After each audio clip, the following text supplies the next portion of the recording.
بسم اللہ الرحمن الرحیم۔ سامعین کرام، آپ سن رہے ہیں عمران سیریز کا اردو ناول کالی طاقت، جس کے مصنف ہیں ایم اے راحت، اور یہ اس سلسلے کی قسط نمبر 9 ہے۔ مجھے امید ہے آپ کو میری یہ کاوش پسند آ رہی ہوگی۔ آپ نے اگر ابھی تک میرا چینل کہانی گھر سبسکرائب نہیں کیا تو ابھی میرے چینل کو سبسکرائب کر کے بیل نوٹیفیکیشن آن کر دیجئے تاکہ آنے والی ہر نئی کہانی کی اطلاع بر وقت آپ تک پہنچ سکے۔ کچھ دیر بعد سامنے رکھے ہوئے ٹرانسمیٹر پر کال موصول ہوئی اور ڈین وین سنبھل گیا۔ اس نے ایک بٹن دبایا اور بولا، Dean Wayne on the line. CIA ہیڈ کوارٹر، تمام لائنیں آن ہیں، وہ لوگ آ گئے۔ یس سر، سسٹم آن ہے۔ دوسری طرف؟ وہ بھی تیار ہیں۔ اوکے۔ دوسری طرف سے آواز آئی، پھر ایک کھڑکھڑاہٹ کی آواز بلند ہوئی، پھر آواز ابھری، میں صدر ایکریمیا بول رہا ہوں۔ میں وزیر اعظم آئیپان، میں گریٹ لینڈ، فیرونس۔ نام بتاتے ہوئے دوسری طرف بیٹھے تمام لوگوں نے پیڈ اور قلم سنبھال لیے، جبکہ عمران نے جیب سے چیونگم کا پیکٹ نکال کر اس میں سے چند پیس نکالے اور انہیں منہ میں ڈال کر چبانے لگا۔ آخری نام دہرایا گیا اور خاموشی چھا گئی۔ ڈین وین نے اس سلسلے میں تمام کارروائی کی تھی اور تہ یہ پایا گیا تھا کہ ایک ایسی ٹرانسمیشن پر تمام سربراہان مل کر گفتگو کریں جس کا تعلق تمام ملکوں سے ہو۔ X2 بھی ایسے ہی دوسرے سیٹ پر ان سے بات کرے اور صرف ایک نمائندہ منظر عام پر آئے۔ دونوں مشینیں ایکریمیا سے آئی تھیں اور X2 کی خواہش پر ایک مشین اسے پہنچا دی گئی تھی جسے ایک خاص جگہ سے X2 نے ریسیو کر لیا تھا، اور اب عمران اسی مشین کے ساتھ آیا تھا۔ وہ تمام لوگ نوٹس لینے کے لیے تیار تھے، جبکہ عمران نے اپنی کرسی سے گردن ٹکا کر آنکھیں بند کر لی تھیں۔ وہ سب ہی اسے دیکھ کر مسکرائے تھے۔ کافرستان کے وزیر اعظم کے بعد یہ سلسلہ ختم ہو گیا تھا، تب دوسرے ٹرانسمیٹر سے آواز ابھری، X2 from Pakeshia's. Hello mister X2۔ بہت سی آوازیں بیک وقت ابھریں۔ ہیلو، میں آپ کا شکریہ ادا کرتا ہوں مسٹر X2 کہ آپ نے ہمارے لیے یہ زحمت گوارا کی۔ میرے ذہن میں چند سوالات تھے جن کے لیے میں نے آپ کو تکلیف دی ہے، X2 نے کہا۔ ہم آپ کی ہر الجھن دور کرنے کے لیے تیار ہیں۔ میرا پہلا سوال یہ ہے کہ اگر وہ تمام ممالک ان دستاویزات کو جن پر ان سے زبردستی دستخط کروائے گئے ہیں منظر عام پر لا کر کالعدم قرار دے دیں اور دنیا کو بتا دیں کہ یہ عمل زبردستی کرایا گیا ہے، تو ان دستاویزات کی کیا اہمیت رہ جاتی ہے؟ سناٹا چھا گیا تھا اور مشین سے دیر تک کوئی آواز نہیں ابھری تھی۔ اس سوال نے سب کو ساکت کر دیا تھا۔ پھر صدر ایکریمیا نے کہا، مسٹر X2، یہ سوال آپ کے ملک نے نہیں کیا تھا۔ کیا یہ غیر ضروری سوال ہے؟ نہیں، لیکن اس کا جواب مشکل ہے۔ کیوں؟ یہ جواب دینا ممکن نہیں ہے۔ آخر کیوں؟ اس سے بہت سے خطرات پیدا ہو جائیں گے۔ مجھے مختصراً ہی اس بارے میں کچھ نہ کچھ ضرور بتایا جائے، تو پھر آپ کو ایک جواب دیا جا سکتا ہے۔ جی فرمائیے۔ اس سے بڑی تباہی کا خطرہ ہے۔ آپ روسیا کی مثال لے لیجئے، جہاں ایک ایٹمی پلانٹ تباہ ہو گیا تھا اور بیشتر ممالک کو اس کے اثرات برداشت کرنے پڑے تھے۔ اوہ، X2 کی آواز میں تشویش تھی۔ پھر اس نے کہا، وضاحت تو ہو گئی، گویا ان دستاویزات کو قبول نہ کرنے کی شکل میں دنیا کو تباہی سے دو چار ہونا ہوگا۔ یہی بات ہے۔ بے حد شکریہ۔ اس کے بعد میں کوئی اور سوال نہیں کروں گا۔ میری مراد ہے اس بارے میں، لیکن ایک اور سوال ضروری ہے۔ جی فرمائیے۔ آپ تمام لوگ ان دستاویزات کی واپسی چاہتے ہیں؟ یقیناً، لیکن اس کے ساتھ ہی اس قوت کی تباہی بھی۔ اس کے لیے ہر ممکن کوشش کی جائے گی۔ اور کوئی سوال؟ نہیں، یہ دو سوال اس قدر ضروری تھے کہ میں انہیں نظر انداز نہیں کر سکتا تھا۔ اب آپ مطمئن ہیں؟ ہاں، لیکن یہ راز میں رہنا ضروری ہے۔ آپ نے مجھ پر اعتماد کیا ہے؟ بہت زیادہ۔ اطمینان رکھیں، آپ کے اعتماد کو دھوکہ نہیں دیا جائے گا۔ بے حد شکریہ مسٹر X2۔ میٹنگ ختم کی جاتی ہے، دوسری طرف سے کہا گیا۔ اوور اینڈ آل، X2 نے کہا، اور سلسلہ منقطع ہو گیا۔ ڈین وین اور دوسرے لوگوں کے چہرے سرخ ہو رہے تھے۔ یہ بڑے سنسنی خیز لمحات تھے۔ اس وقت دنیا بھر کے ذہین لوگ یکجا تھے، اور دوسری طرف پاکیشیا کی مافوق الفطرت سیکرٹ سروس کا چیف X2 تھا، جس کا درجہ ان لمحات میں بہت بڑا تھا۔ لیکن پھر سب نے ہی باری باری عمران کو دیکھا، جس کا منہ چلنا اب بند ہو چکا تھا اور لگتا جیسے وہ سو رہا ہو۔ سب اٹھ کھڑے ہوئے، پھر ڈین وین ہی اس کے قریب پہنچا اور اس نے عمران کے شانے پر ہاتھ رکھ دیا۔ عمران اچھل پڑا تھا۔ کون ہے؟ کیا ہے؟ عمران متوحش لہجے میں بولا، آپ سو گئے تھے؟ ہاں سوری، بچپن کی عادت ہے۔ سب ٹھیک ہے نا؟ عمران نے کہا۔ جی ہاں، لیکن آپ نے نوٹس نہیں لیے؟ شکریہ، میرے پاس کافی نوٹس ہیں۔ عمران نے جیب سے پرس نکال کر کہا۔ کرنسی نوٹ نہیں جناب، اس گفتگو کے نوٹس، اشیلا ہنس کر بولی۔ ہاں وہ دیکھیے۔ عمران نے سامنے رکھے ہوئے ٹرانسمیٹر سے ایک چھوٹا سا ٹیپ ریکارڈر نکال لیا اور پھر اس میں سے ایک ننھا سا کیسٹ نکال کر کہا، آسان راستہ، اس کیسٹ میں تمام گفتگو ریکارڈ ہو گئی ہے۔ مخاطب کی آنکھیں حیرت سے پھیل گئی تھی اور ڈین وین کسی قدر پریشان ہو گیا تھا۔ پھر اس نے خود پر قابو پا لیا اور بولا، آئیے عمران صاحب، اب فرصت ہے کچھ باتیں ہو جائیں۔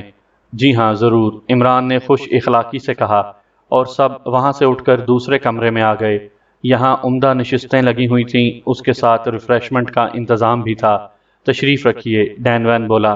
شکریہ، آپ لوگ واقعی حیرت انگیز ہیں۔ جی ہاں، جی نہیں، کیا مطلب؟ کوئی مطلب نہیں، ایک ذاتی سوال پوچھ سکتا ہوں؟ ذاتی؟ عمران گھٹی گھٹی آواز میں بولا۔ جی بالکل، میری شادی کے بارے میں پوچھیں گے؟ عمران نے شرماتے ہوئے کہا۔ نہیں، ڈین وین بھی مسکرائے بغیر نہ رہ سکا۔ بچوں کے بارے میں؟ وہ بھی نہیں۔ تب پوچھئے۔ ایکس 2 کی ٹیم نے صرف آپ کو ٹائٹل پر رکھا ہے، اس کی وجہ بتا سکتے ہیں آپ؟ جبکہ اور کوئی منظر عام پر نہیں ہے۔ عمران کے چہرے پر اداسی پھیل گئی، اس کی آنکھیں ڈبڈبا آئیں اور پھر سب چونک پڑے۔ یہ میری بدقسمتی ہے، عمران رندھی ہوئی آواز میں بولا اور پھر اس کے گالوں پر آنسو لڑک آئے۔ سوری، کیا بات ہے جناب؟ تقدیر کا مارا ہوں، بچپن سے گھر سے نکال دیا گیا تھا، دنیا کی ٹھوکروں میں پلا بڑھا، اتنی ٹھوکریں پڑی کہ بدن مضبوط ہو گیا۔ ایک بار پٹ رہا تھا کہ کراٹے کلب کے مالک نے دیکھ لیا، مجھے نوکری دے دی اور کراٹے سیکھنے والے مجھ پر مشق ستم کرنے لگے، مار مار کر میری شکل بدل دی۔ پہلے میری صورت ایسی نہیں تھی، پھر ایک بزرگ آئے جو ہاتھوں سے مچھر پکڑ لیتے تھے، انہوں نے مجھے جوڈو کراٹے سکھائی اور میں مشتاق ہو گیا۔ آپ قربانی کرتے ہیں؟ جی، ڈین وین حیرت سے بولا۔ صدقہ دیتے ہیں؟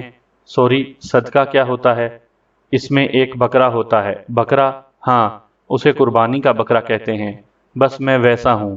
کیسے؟ مارشل آرٹس کے ماہر کی حیثیت سے مجھے ایکس 2 نے ملازم رکھ لیا۔ اب یہی ہوتا ہے، دوسرے لوگ پس منظر میں رہتے ہیں، مجھے سامنے کر دیا جاتا ہے۔ انہوں نے میری زندگی کی قیمت زندگی میں ہی ادا کر دی ہے اور مجھے بتا دیا ہے کہ ان کے لیے کام کرتے ہوئے کبھی میری جان بھی جا سکتی ہے۔ اپنی حفاظت خود کرنی ہوگی مجھے۔ اب ان کے لیے سارے کام کرتا ہوں اور قربانی کا بکرا بنا ہوا ہوں۔ او مائی گاڈ، آپ خود بھی ایکس 2 کو نہیں جانتے؟ جاننا بھی نہیں چاہتا، میری زندگی برباد کر دی ہے اس نے۔ وہ سب عجیب کیفیت کا شکار تھے، کبھی دل چاہ رہا تھا کہ کہکہے لگائیں اور کبھی افسوس ہوتا تھا۔ اشیلا کی آنکھوں میں ہمدردی ابھر آئی تھی۔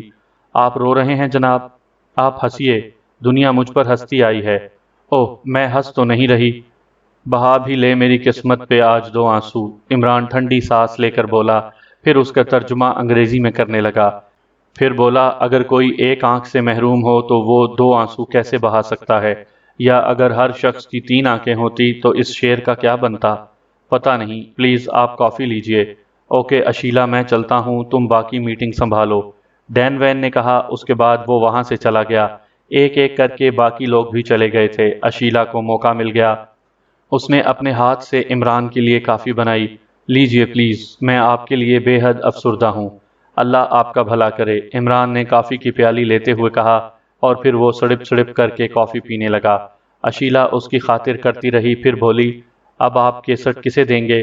میں کسی کو نہیں دوں گا، وہ خود لے لیں گے کسی نہ کسی طرح۔ آپ کا قیام کہاں ہے؟ یہ بتانے کو منع کر دیا گیا ہے۔ میں اس لیے پوچھ رہی تھی کہ آپ کو چھوڑ دیتی۔ نہیں، میں خود چلا جاؤں گا، اب اجازت دیجیے۔ جی ہاں، میں کار تک چلتی ہوں، اشیلا نے کہا۔ عمران کار میں بیٹھا اور کار سٹارٹ ہو کر چل پڑی۔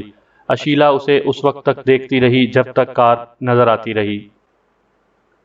اشیلا نے ٹرانسمیشن مشین کے سوئچ آن کیے اور پھر دوسری طرف کی آواز کا انتظار کرنے لگی۔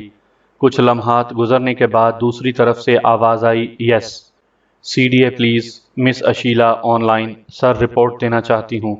ہم تمہاری رپورٹ کا انتظار کر رہے تھے، شروع ہو جاؤ، تمام انتظام مکمل ہیں۔ سر، میرا خیال ہے یہ میری طرف سے فائنل رپورٹ ہے، اس کے بعد شاید میں رابطہ نہ رکھ سکوں۔ کیوں مس اشیلا؟ سر، مسٹر ڈین وین میری ڈیوٹی لگا رہے ہیں۔ کیا؟ شاید مجھے سیکرٹ لائن کی طرف سے واحد ممبر کے طور پر منتخب کیا گیا ہے اور مجھے ورکنگ ٹیم کے ساتھ بھیجا جائے گا ہمارے خاتمے کے لیے؟ جی سر۔ تب آپ کو بگ لارڈ کی طرف سے مبارکباد پیش کی جاتی ہے مس اشیلا، آپ نے یہ مقام جس مشکل سے حاصل کیا ہوگا ہمیں اس کا اندازہ ہے۔ Thank you sir. اشیلا کے لہجے سے خوشی جھلک رہی تھی۔ معمولی کام نہیں ہے، ہم جانتے ہیں اس وقت دنیا کے بہترین دماغ اس مشن پر کام کر رہے ہیں۔ ان کے درمیان ایک کامیاب جگہ بنا لینا آسان کام نہیں ہے۔ سر، آپ کے ان الفاظ نے میرا حوصلہ بڑھا دیا ہے۔ بگ لارڈ اپنے کارکنوں پر گہری نظر رکھتا ہے اور اس کے دل میں ان کا بڑا مقام ہے۔ وہ رنگ و نسل کو نظر انداز کر کے ہر اس کارکن کو اس کی محنت کا صلہ دے گا جس نے اس کے لیے زندگی کی بازی لگائی ہوگی۔ میں جانتی ہوں سر۔ اس لیے مس اشیلا، اپنی کاوشوں کے سلسلے میں آپ اس بات کی توقع رکھیں کہ صرف چند سال کے بعد آپ کسی بہت بڑے علاقے کی چانسلر ہوں گی۔ سر، میں اس وقت ہر لالچ سے مبرا ہو کر صرف اپنی خدمات سر انجام دے رہی ہوں۔ ہمیں یہی جذبہ درکار ہے۔ اب اصل بات پر آ جاؤ۔ تم رپورٹ کو آخری کہہ رہی تھی۔ یس سر۔ اس کے بعد رابطے کا کوئی ذریعہ نہیں رہے گا۔ کیوں؟ ٹرانسمیٹر ساتھ تو نہیں رکھ سکتی۔ تمہارا کیا خیال ہے، ہم تم سے رابطہ توڑ لیں گے؟ لائن آن رہنے دو اور اپنی ڈریسنگ الماری کو کھول کر ایک خوبصورت تحفہ نکال لو۔ جی سر، اشیلا حیرت سے بولی۔ اپنی ڈریسنگ الماری پہچانتی ہو؟ جی کیوں نہیں، تو پھر دیر کیوں کر رہی ہو؟ اس میں تمہیں جو نئی اور اجنبی چیز نظر آئے وہ نکال کر ٹرانسمیٹر کے پاس لے جاؤ۔ یس سر، اشیلا نے کہا اور حیران ہو کر وہاں سے ہٹ گئی۔ اس کے ذہن میں سنسناہٹ ہو رہی تھی۔ اپنی رہائش گاہ میں وہ تنہا تھی، کسی اور کے یہاں آنے کا وہ تصور بھی نہیں کر سکتی تھی، لیکن کوئی نہ کوئی تو ضرور آیا ہوگا، لیکن کب اور کیسے؟ ڈریسنگ الماری میں وہ اجنبی شے اسے خود نظر آ گئی۔ کانسی رنگ کی مخمل کا ایک جیولری باکس تھا جو سامنے ہی رکھا ہوا تھا۔ اس نے ایک خوشگوار حیرت کے ساتھ وہ باکس اٹھا لیا اور واپس اپنی جگہ آ گئی۔ مل گیا؟ ٹرانسمیٹر سے آواز آئی۔ یس سر۔ کھول لیا؟ نہیں۔ تو اسے کھولو، کہا گیا اور اشیلا نے اسے کھول لیا۔ باکس میں ایک خوبصورت نیکلس نظر آ رہا تھا۔ دل کی شکل کا ایک جڑاؤ حصہ سامنے تھا اور اب اسے کھول کر دیکھو۔ اشیلا نے اسے کسی ڈبیا کے ڈھکن کی طرح کھولا تو اس میں سے اسے ایک چیز نظر آئی جسے دیکھ کر وہ ساکت رہ گئی۔ یہ اس کی ماں کی تصویر تھی، ایک ایسی تصویر جو اس نے کبھی نہیں دیکھی تھی، جبکہ اس کی ماں کو مرے ہوئے 9 سال گزر چکے تھے۔ اشیلا، اسے پکارا گیا۔ یس سر، اشیلا کی کپ کپاتی آواز ابھری۔ پسند آیا ہمارا تحفہ؟ بے حد سر، میں حیران ہوں۔ مرکز میں ہر شخص کے بارے میں اتنی تفصیلات موجود ہیں جتنی شاید اسے خود اپنے بارے میں نہ ہوں۔ خیر، اب اصل بات سنو۔ یہ تمہاری ماں کی یادگار ہے جس پر کسی کو کبھی اعتراض نہیں ہوگا۔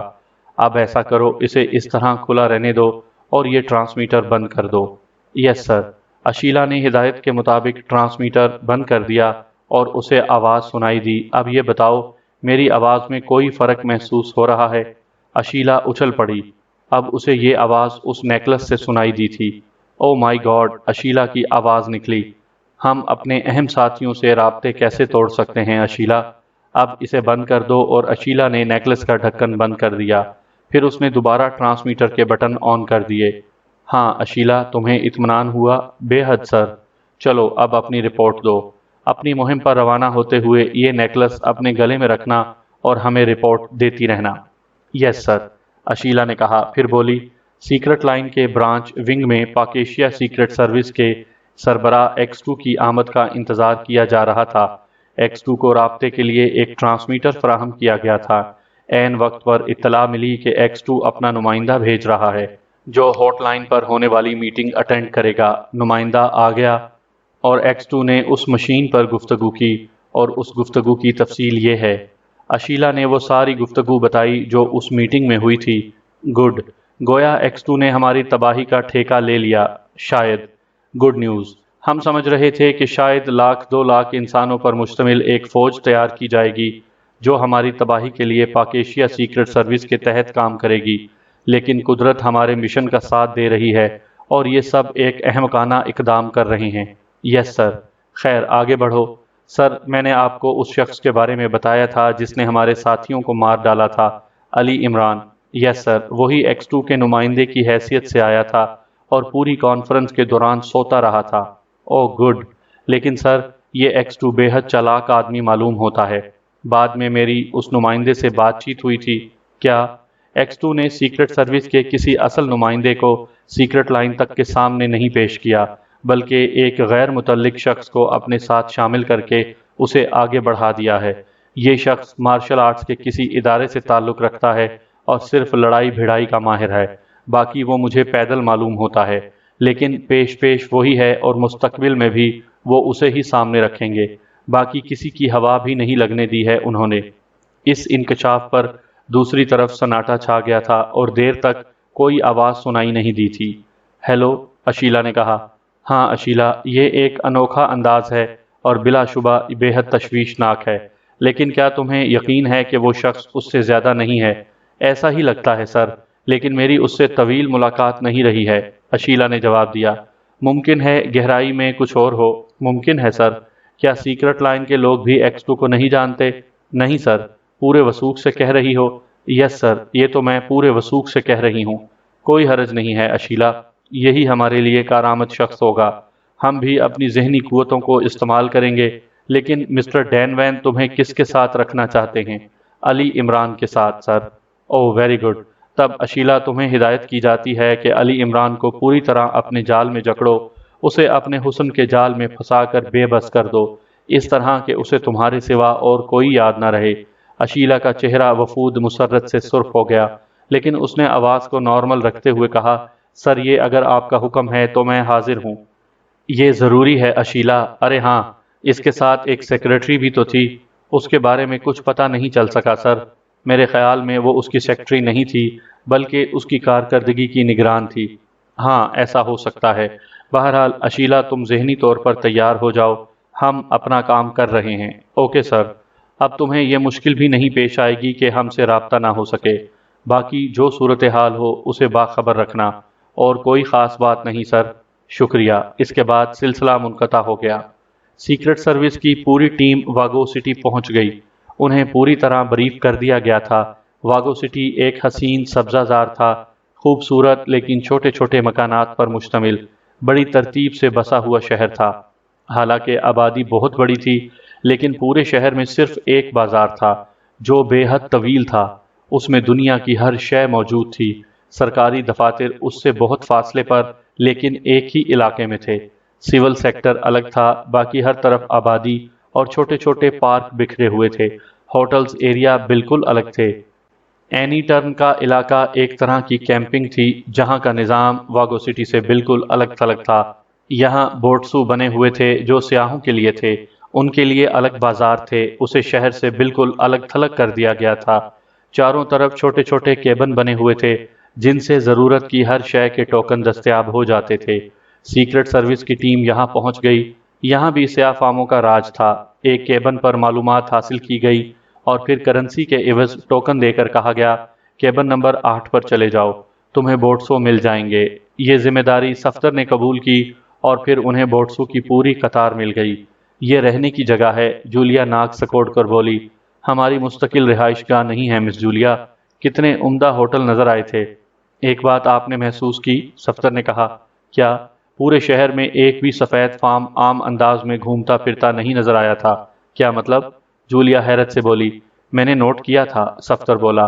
بہرحال بوٹسو تقسیم ہو گئے۔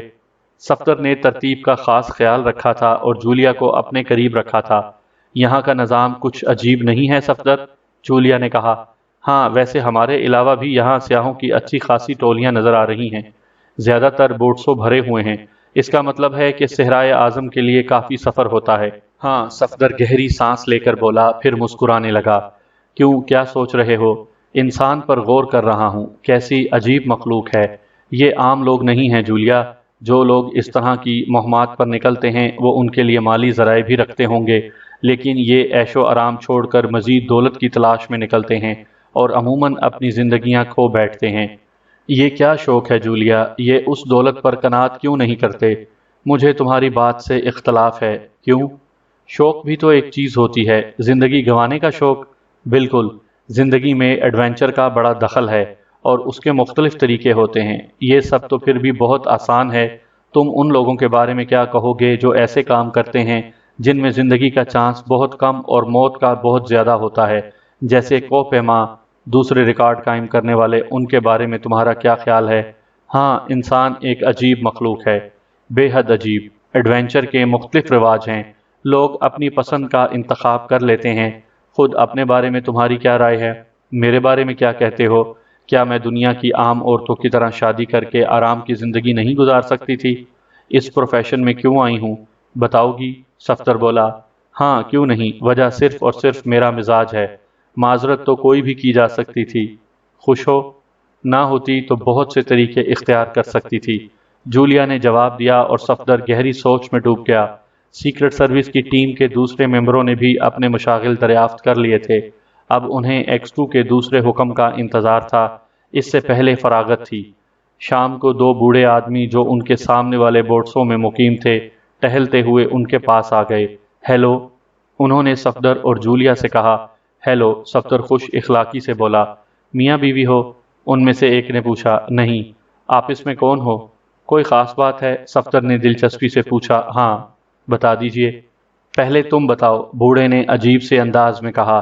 جولیا حیرت سے بوڑھے کو دیکھ رہی تھی، اس کی سمجھ میں نہیں آ رہا تھا کہ یہ دونوں بوڑھے کون ہیں اور اس سوال سے ان کا مقصد کیا ہے، لیکن صفدر ان میں دلچسپی لے رہا تھا۔ اس نے مسکراتے ہوئے کہا، میں آپ کو بتا چکا ہوں۔ کیا بتا چکے ہو؟ یہی کہ ہم میاں بیوی نہیں ہیں۔ وہ تو ٹھیک ہے، مگر پھر کون ہو؟ مہم جو ہیں۔ دوست ہو؟ ہاں۔ یہ لڑکی شادی شدہ ہے؟ نہیں۔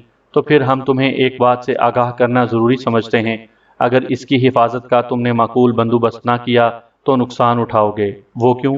صفدر حیرت سے بولا، بس یہاں برے لوگ رہتے ہیں۔ آپ کا کوئی تجربہ ہے؟ تم چاہو تو خود تجربہ کر کے دیکھ لو۔ لیکن بزرگ، آپ نے یہ بات بتائی تو ہے، اس کا کوئی ثبوت ہے آپ کے پاس؟ برائی کا ثبوت دینے کی ضرورت ہوتی ہے، بوڑھے نے کہا۔ ہوتی تو نہیں ہے، صفدر لاجواب ہو گیا تھا۔ دوسرے بوڑھے نے کہا، دیکھو یہاں کے حالات ٹھیک نہیں ہیں، ہم پرانے مہم جو ہیں اور اکثر یہاں آتے رہتے ہیں، اور جو کچھ اس وقت دیکھ رہے ہیں وہ اس سے پہلے نہیں دیکھا۔ یہاں اچھی خاصی لوٹ مار بھی ہوتی ہے، اور یہ بوٹسو جانتے ہو یہ کھلے کیوں رکھے گئے ہیں؟ کیا مطلب؟ صفدر حیرت سے بولا، ان بوٹسو کا ایک ٹھیکیدار ہے، اور اسی ٹھیکیدار نے یہ تمام بوٹسو بنوائے ہیں، ورنہ اس سے پہلے جب ہم واگو سٹی آئے تھے تو ایسے بوٹسو کا نام و نشان بھی نہیں تھا۔ لوگ ہوٹلوں میں قیام کرتے تھے اور کوئی مشکل پیش نہیں آتی تھی، لیکن اس بار تو بابا آدم ہی نرالا ہے، سب کچھ بدلا ہوا ہے، اور درجنوں ایسے واقعات ہو چکے ہیں جن میں سیاح آئے تو سیاحت کے لیے تھے، لیکن بعد میں فقیر بن گئے، ان کے پاس کچھ بھی باقی نہیں بچا سوائے ان کے جسموں کے کپڑوں کے، اور اس کے بعد اس ٹھیکیدار نے انہیں مختلف کاموں پر لگا دیا، تب کہیں انہیں واپسی کا کرایہ نصیب ہو سکا۔ بعض ایسے تھے جو برے احوال میں بھی آگے بڑھ گئے، پتہ نہیں بیچاروں کے ساتھ کیا واقعات پیش آئے۔ صفدر اور جولیا حیرت سے یہ ساری باتیں سن رہے تھے۔ پھر صفدر نے کہا، آپ کا بہت بہت شکریہ، آپ نے ہمیں ان مشکلات سے آگاہ کیا۔ نیک کام کرنا اچھی بات ہے، وہ ماحول ہی نہ رہا جو یہاں تھا، پتہ نہیں کیوں ایک عجیب سی تبدیلی رونما ہو گئی ہے۔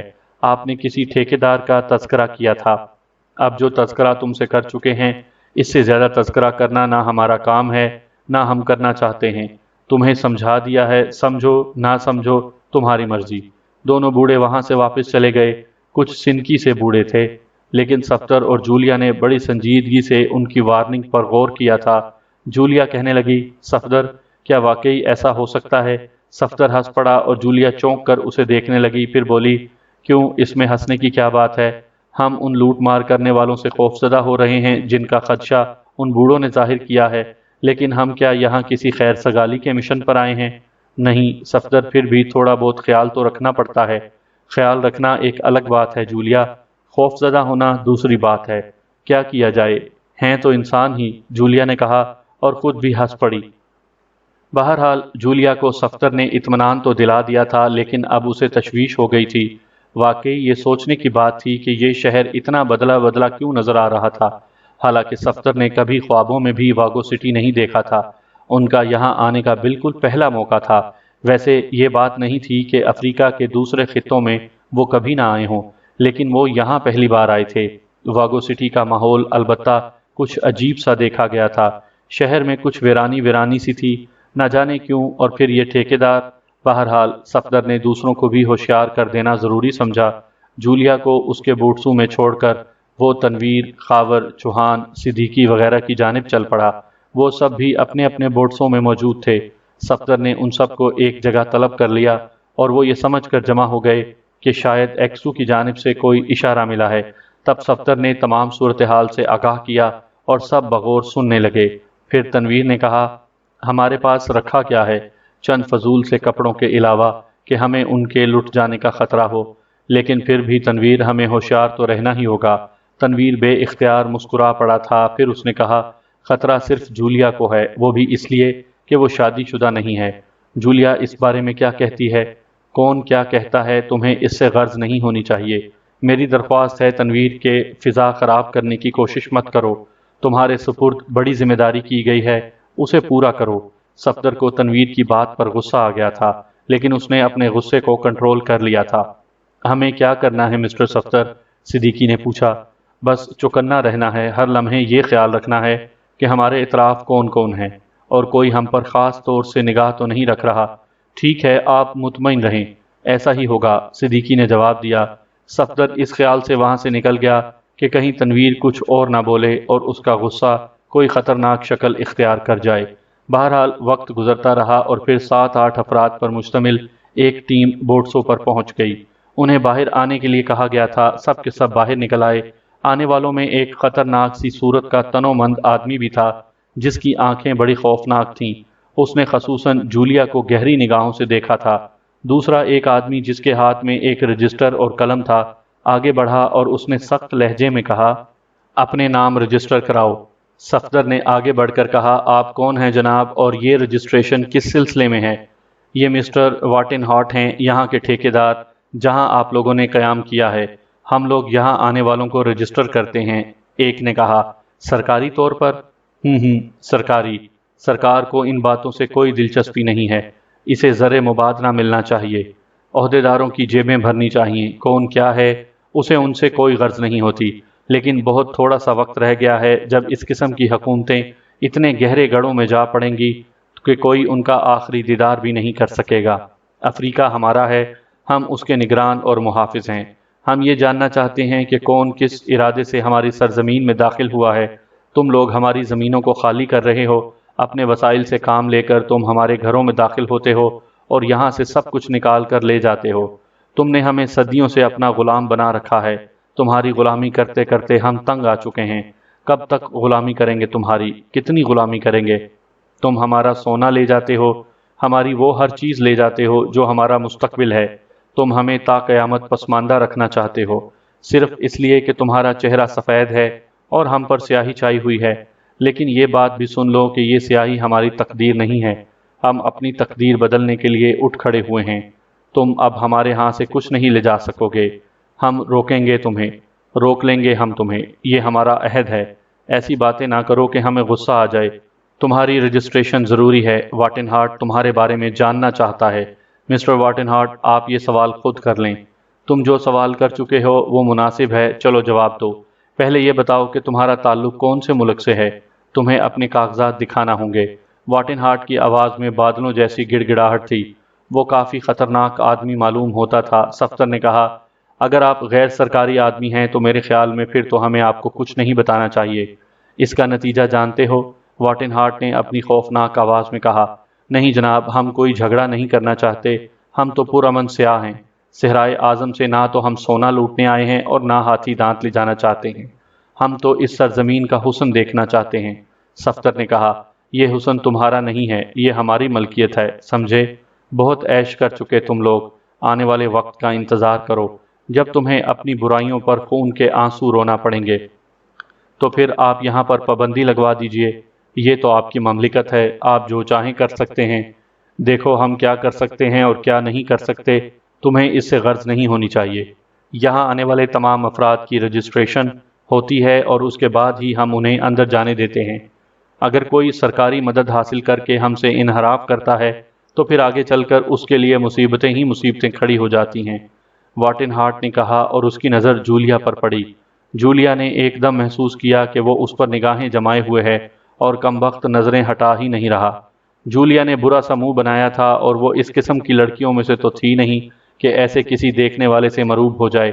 واٹن ہارٹ نے فوراً ہی لہجہ بدلتے ہوئے کہا، آپ اس سے گریز نہ کریں جناب، چلیے کاغذات وغیرہ نہ دکھائیے، ہمیں صرف چند باتیں بتا دیجئے۔ آپ کی آمد کا مقصد کیا ہے؟ کہاں سے کہاں تک کا سفر کریں گے اور کتنے دن آپ کا قیام ہوگا؟ واپسی اسی راستے سے ہوگی یا کہیں اور سے نکل جائیں گے؟ یہ کچھ معمولی سی باتیں ہیں جن کی ہدایت ہمیں بھی کہیں اور سے ملی ہے۔ ہمارے درمیان کوئی اختلاف نہیں ہے، اور اگر اختلاف ہے بھی تو اب نہیں ہے۔ واٹن ہارٹ نے پھر پرہوس نگاہوں سے جولیا کو دیکھا، اور جولیا برا سا منہ بنا کر بولی، صفدر جیسا مناسب سمجھو کرو، میں اندر جا رہی ہوں، اور وہ اپنے بوٹسوں میں چلی گئی۔ واٹن ہارٹ بھدے انداز میں ہنسنے لگا۔ سب کے خون کھول رہے تھے، لیکن بہرحال انہوں نے ان لوگوں کی خواہش کی تکمیل کر ہی دی، الٹے سیدھے نام لکھوا دیے گئے تھے۔